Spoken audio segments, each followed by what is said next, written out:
Hello and welcome to Stampscapes 101. We have this cheap marble disposable placemat paper that I'm going to be trying to do a quick autumn scene on.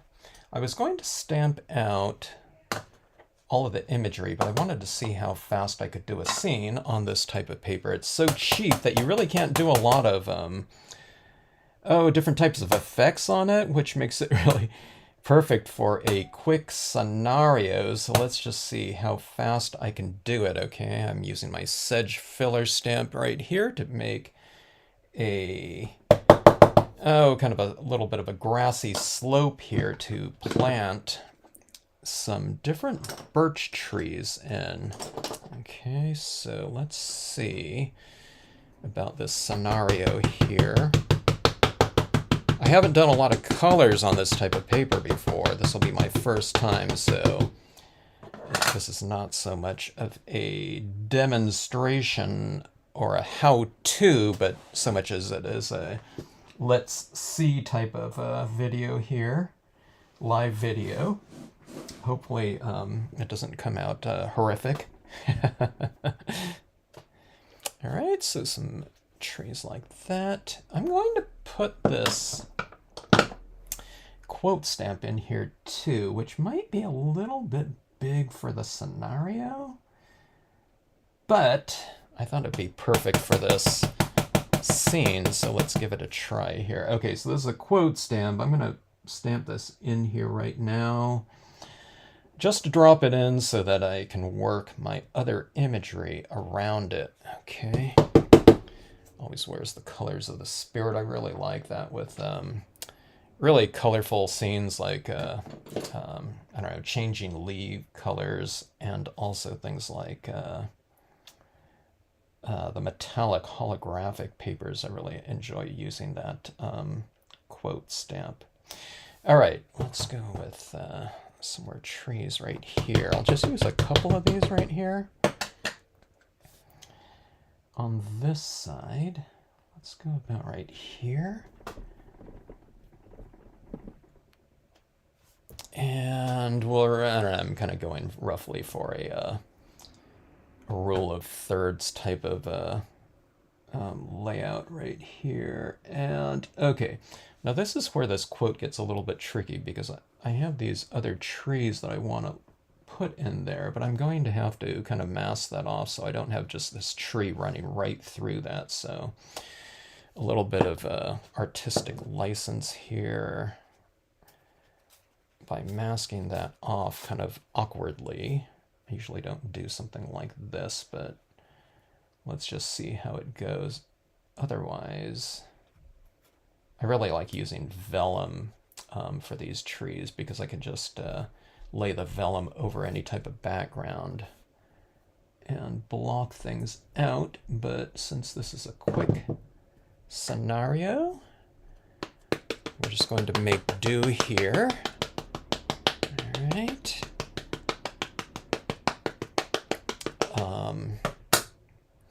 Let's see how it goes here. Okay, so with these trees, I usually have them going off the top of the page, just so I don't have to address the top of the trunks right there. So you have them going off the top of your page. If you have them a little bit lower, we do have like these hanging branches and leaves that we'll add in there, and you can kind of extend those out by quite a bit. Okay, so we're doing something like this right in here. It doesn't look too bad. Let's leave it open like that. This whole idea of kind of speed stamping is it's kind of interesting for me, because I'm always someone that just, you know, I want to stamp something out whatever to its whatever its fullest potential as far as I see it. But this whole idea of kind of stamping on the clock is also kind of fun, because it's kind of realistic too. Something, you know, we have a certain amount of time to do things in. A lot of times it's time when someone gets back from work and you eat and you have a little bit of time you know, if it's a weekday or something like that.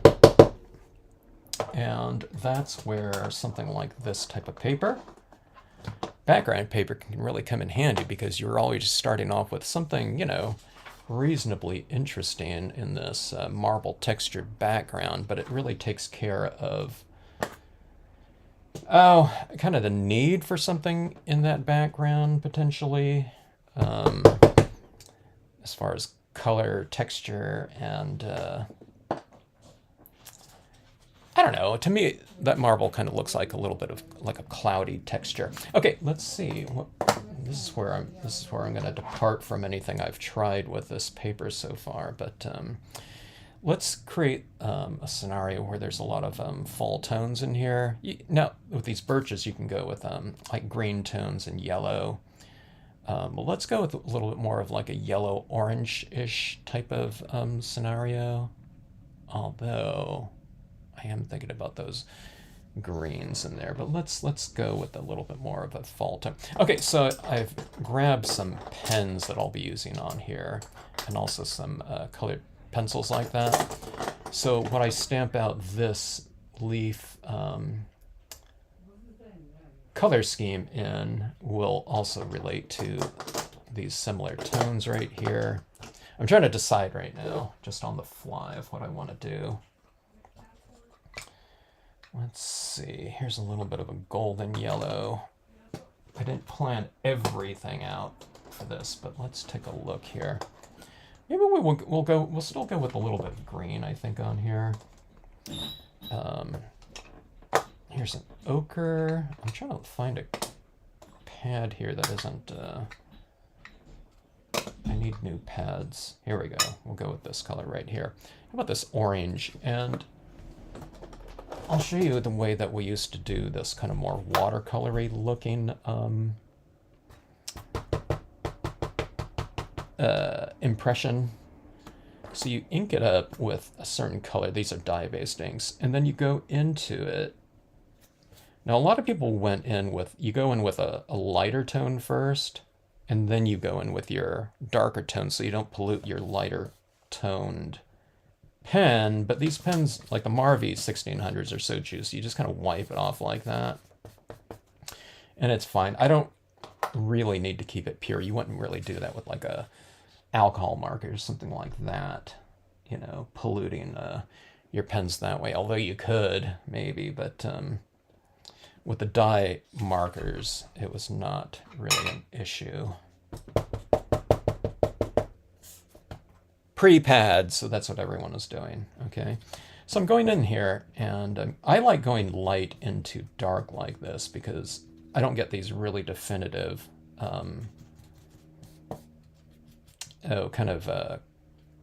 separating colors. So in here, within the form, they kind of blend together a little bit better. Okay, so on here, I'm just going to make sure that I don't stamp over my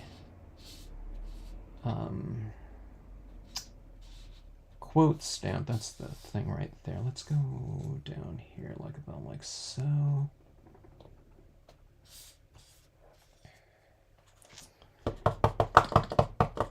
Now on this paper, it's kind of resisting the ink a little bit, but I think it's serving me well to stamp out a little bit lighter, like this on here, because I don't know, I just think it matches the tone of the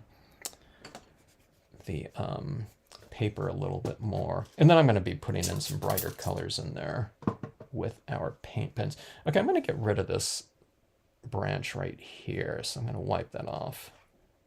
I don't want it to look so repetitive with these forms here. So let's go like that. Sometimes I don't remove enough ink, or as much as I think I am.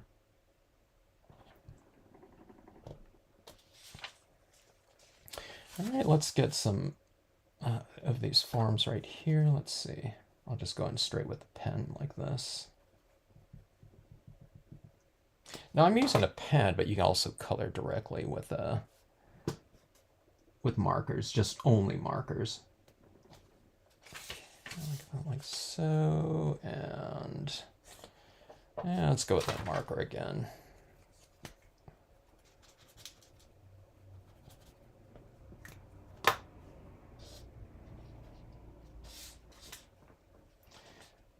Let's see, let's just use a tiny bit right there, and then let me see if I can layer this a little bit. I'll go with all gold and yellow here. I'm going to wipe off some of this, and I'll try to layer that look at with a lighter tone to make it look like it's in back of some of the darker ones, like that. Okay, and this kind of frames it off a little bit more. I'll put another one right over here.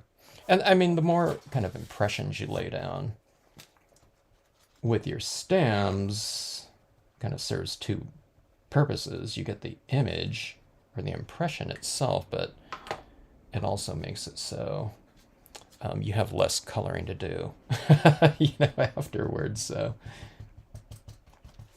all right, let's see here. Go like this. All right, so a pretty decent whatever canopy up here. And I think the form is starting to fill in. The forms are starting to fill in pretty decently with some variation in color in here already. So that takes care of, another aspect of kind of visual interest is if you have different hues in there, and they're also at different intensities. They're a little bit brighter. There's some duller ones in there, and it's darker and lighter, etc., etc. All right, let's add a little bit of depth. I'm going to bringing in some colored pencils into here, and let's if you're going to be doing colored pencils, you'll probably be best served if you're going to be stamping anything else in here to do the impressions before you do the colored pencils, because the colored pencils are going to lay down like this waxy kind of surface on there. And sometimes making your impressions over wax, it just doesn't apply as much. How are you, Zale? Good to see you.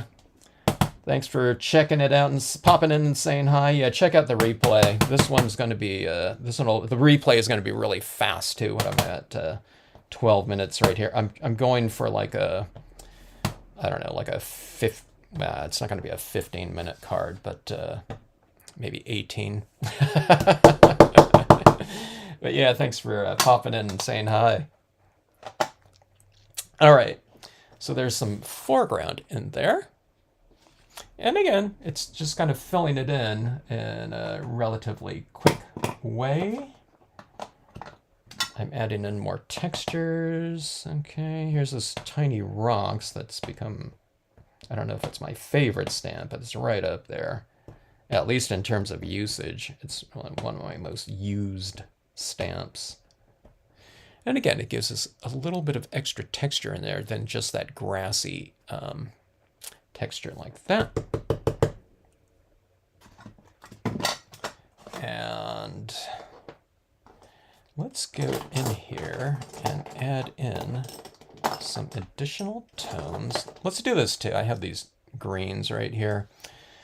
But let's have the grassy area relate a little bit more, or a lot more, to the colors up here. Okay, so what we'll do is we'll lay down, kind of a light version of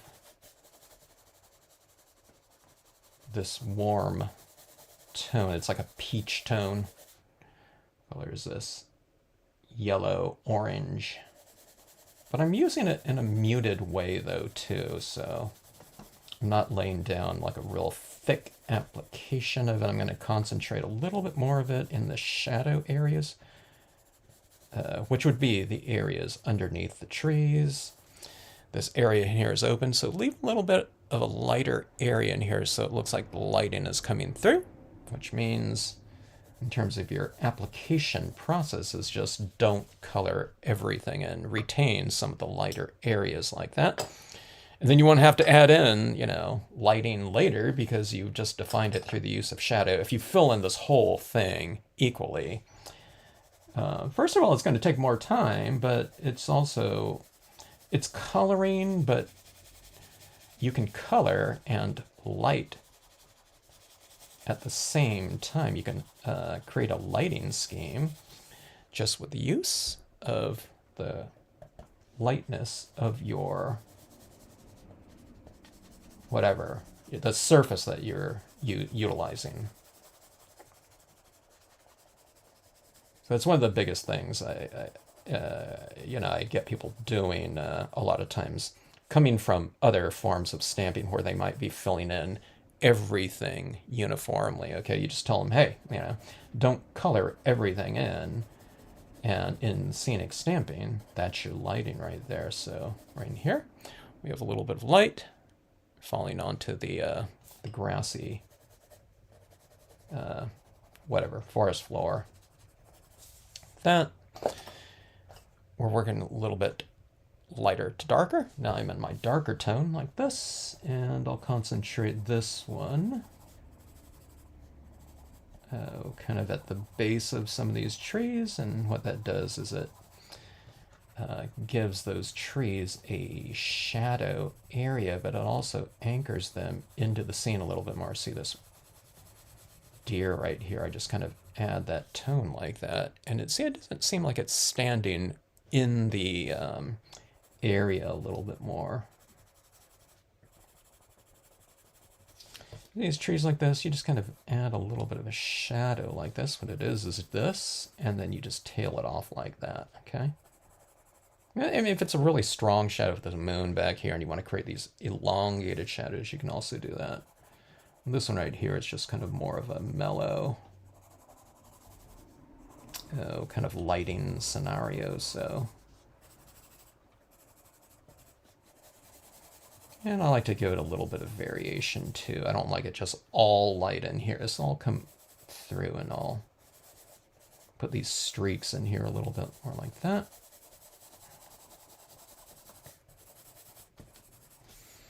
And that is there. Okay, I'm gonna warm it up a touch. Going back to that yellow-orange, about like so. And then let's do this here.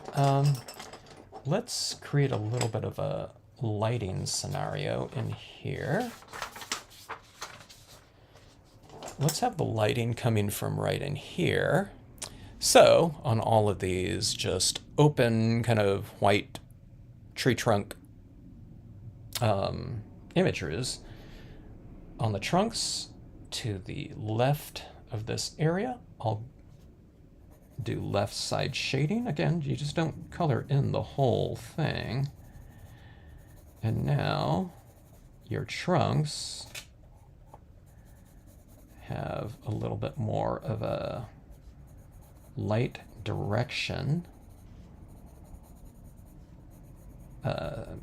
lighting scheme. So let's say I'm going about halfway on the trunk or so, maybe a third.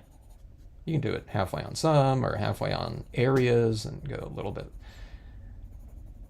less in other areas. Like here, why don't we do the base of them a little bit darker like that as they go into that. Actually, it looks pretty good. Let's bring some of this shadow of this color down in here too. Okay, so these tree trunks have, you can see the difference between these tree trunks here and these tree trunks here. This one could use a little bit more, can it? Like that.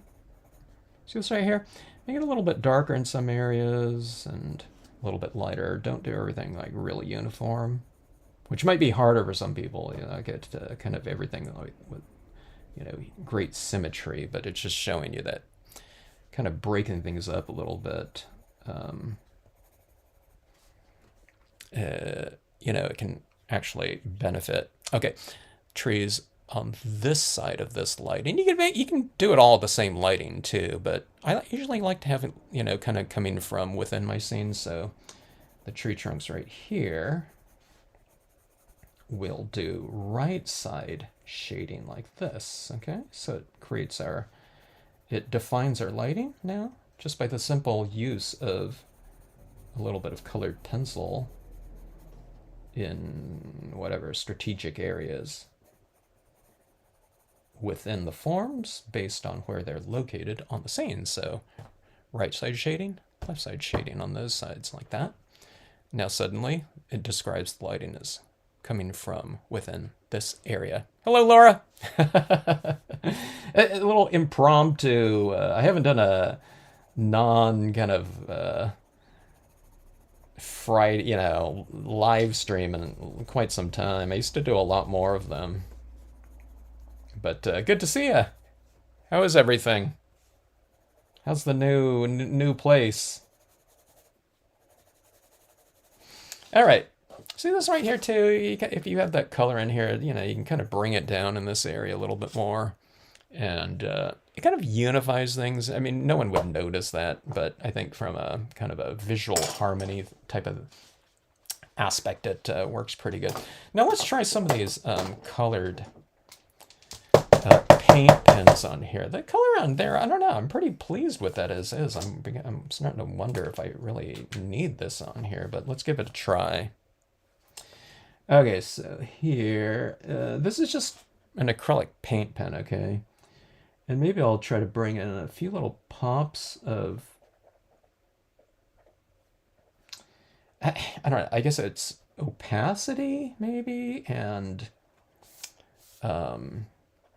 it's an increase in intensity, okay, by adding in some of this. You see, like right in here, I mean, these leaves going right over the top of that tree trunk there. The tree trunk going right through it because we just stamped it in transparent orange tones. Okay, so what you can do is you can kind of bring this in here, and the acrylic paint pens they're more opaque, a lot more opaque than a dye-based ink, so you can have some of these leaves look like they're in front of the trunks instead of just the trunks showing right through them, which has its own little charm to it. But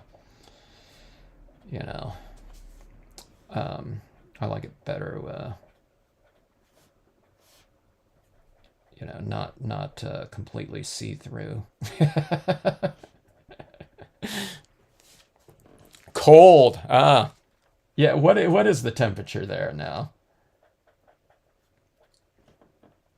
Are you guys acclimated though to the cold? Or not that the deserts don't get, like really cold.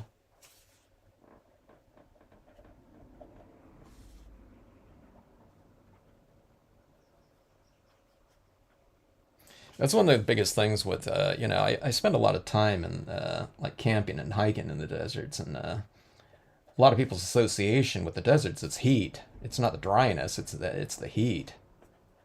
So it's like, well, we're going wherever, and it's like, I don't know, sometimes you have to tell them, hey, be sure and dress accordingly. And they say, well, isn't it going to be hot? You say, well, the deserts are hot, like in the summertime, but in the wintertime, it can be colder, than what, wherever you're at, California at least. Coastal, California. Okay, adding in some yellows in here now. So adding in a little bit of variation. Hopefully, I'm kind of going for this kind of shimmery type of look that you get, when you're looking at leaves and full color. I'll never achieve that on paper like that, but if we can kind of get a little hint of it, that would be really cool. So I'm putting this little highlight kind of yellow on there. If I was doing aspens or something like that, I would do, a big canopy of, yellow, whatever, shimmering dots everywhere. Like something like that. Okay, so it's a little bit more opaque. You can still have this one right here. Let's go in here like that. You just kind of put a few of these over in there just to kind of break up that line a little bit, and that would be sufficient.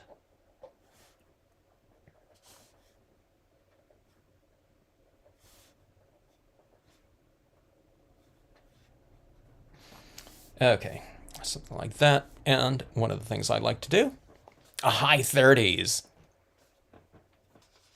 Is that during the day? Okay, so when we have these fall tones like this, one of the things I like to do is I like to bring some of that texturing down onto the floor, like about like this. It could just be some added texture, but it could also represent, you know, maybe some leaves that fell onto that forest floor like so.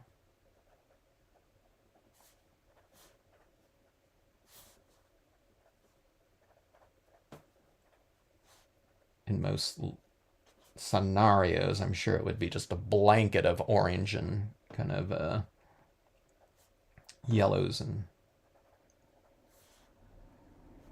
but we'll just keep it like about like so, like that. That's going to change a little bit as it dries, because these acrylic paint pens dry more transparent for some reason. I don't know why they're more opaque when they're wet, but you know, so be it. Sometimes it's good because it kind of blends in a little bit more. Okay, I'm going to put a few of these sparkly types of touches right here, just because I want a little bit more of this colored texture around my word stamp. Looks like there's yellow berries or something like that. We'll just call it light. Oh, so Laura, I was up in the Eastern Sierras. Was it last week? I don't remember, 2 weeks ago, but we were at Mono Lake, and this guy was pulled up, and I think there was a comet or something like that night or that week or whatever. But he was setting up his rig at Mono Lake, right from the parking lot, looking over the lake. So I didn't know if he was just going for some, you know, long exposure, whatever, Milky Way types of shots, or if he was setting up for that comet. My friend knew what the comet was. I didn't know. Okay, one of the things. Okay, so I have this white here, so I put that shade on the right side of these trunks. I'm going to try to put some highlighting on the left side is the shade. On the right side of these trunks, I'm going to try to put some white pigment ink, right, white acrylic ink. I can't even talk anymore. Okay, and then what we'll try to do is we'll try to get rid of some of that line right there. Maybe this pen. Okay, it's okay. I was going to say maybe I should use this thinner one here, but this big fat one is pretty good. So see, I guess I'm not doing it like all up, you know, and down this trunk, but kind of sketching it into areas of it. And it kind of makes the trunk a little bit more three-dimensional like that. Yeah. So you can see the harder edge of it right here, which we kind of need to define that side of it. But kind of if you go like this a little bit, it's like that, what do I call that? Lineless coloring or whatever.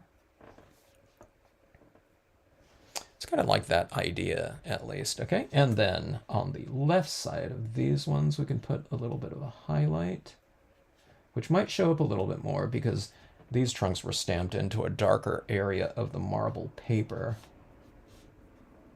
Something like that, and we'll put a few little kind of highlighting textures down here, like about like so. Kind of gives it a little bit more of a shimmery type of light down here with that contrast of the white.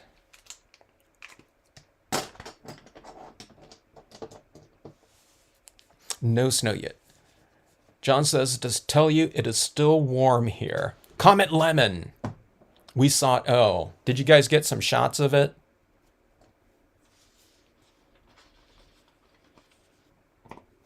All right, let's finish this one off with some pigment. Okay, it took a little bit more time, but I still consider this a kind of a quick scene. 30 minutes, not too bad. And I'm not going to take, 10 minutes on this right here. This will be really fast. White pigment ink.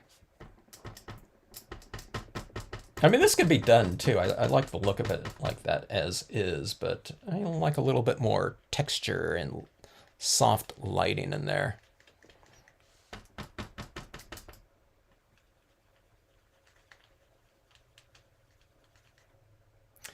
All right, like this.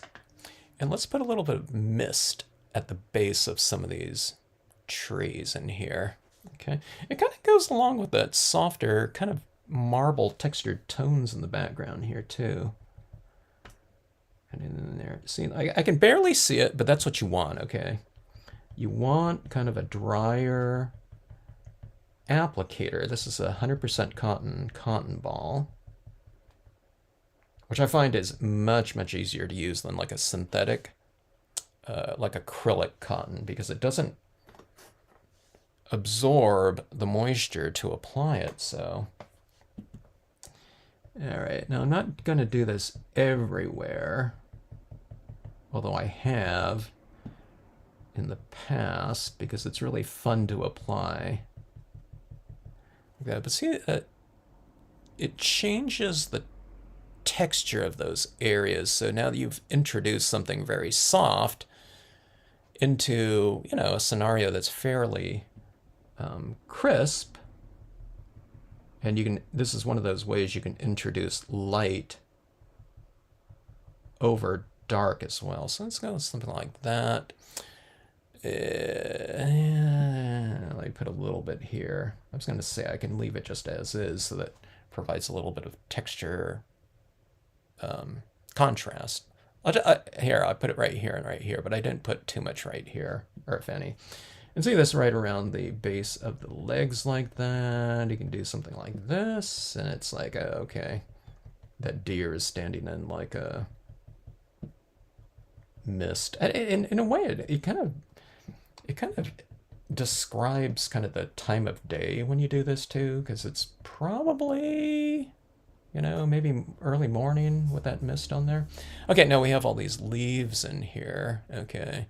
And like I said, I think they look fine, but if we want to kind of add a little bit of lighting, like softer lighting into the scenario, you can just go in like this and add it to some of these. I almost think it makes some of these objects glow a little bit with that soft lighting on them like that. All right, let's put a little bit more right here. I'm tempted to put some over my over my quote stamp. I think that would be going a little bit too far. Okay, let's see. Let's go like that.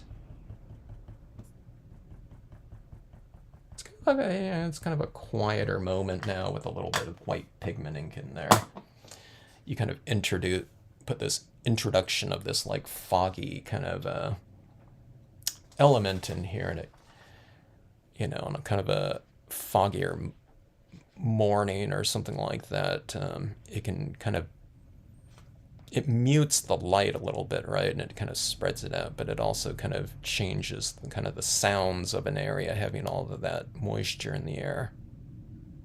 So anyways, let's see what this might look like if I threw it on top of a mat. Here's another piece of that marble paper, but maybe not silver. The gold paper would be better, I think, with this one.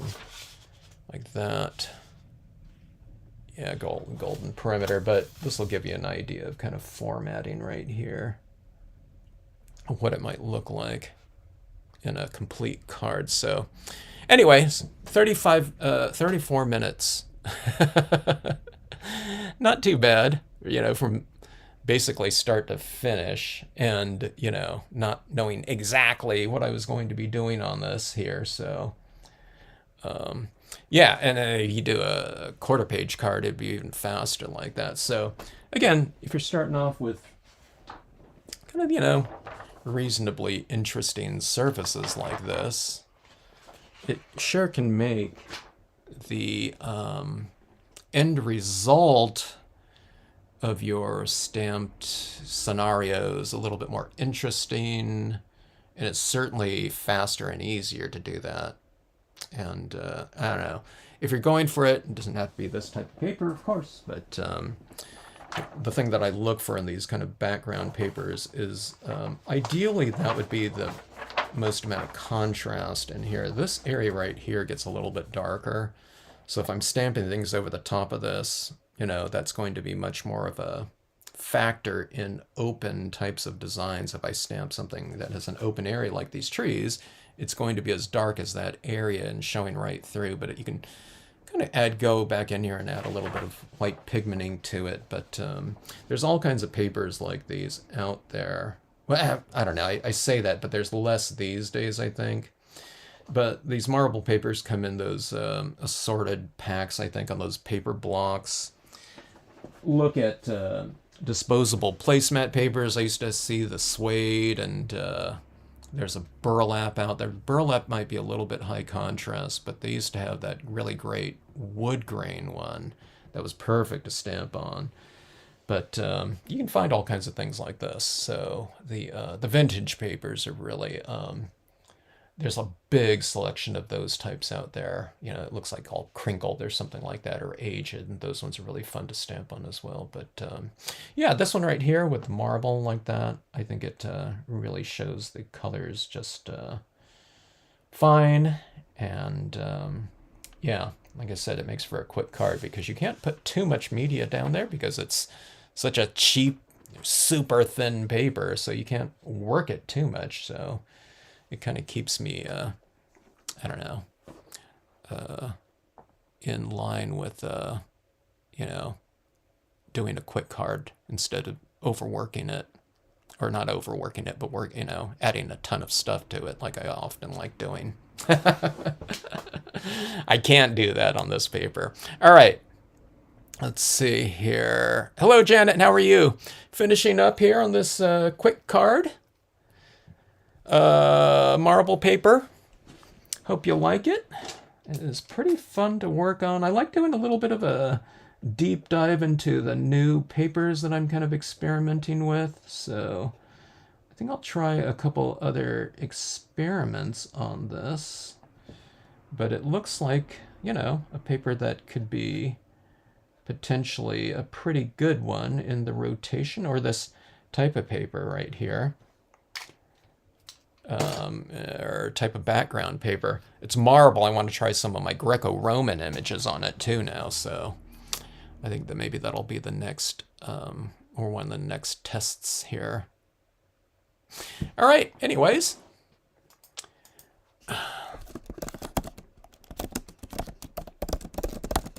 Thanks for checking out the experiment.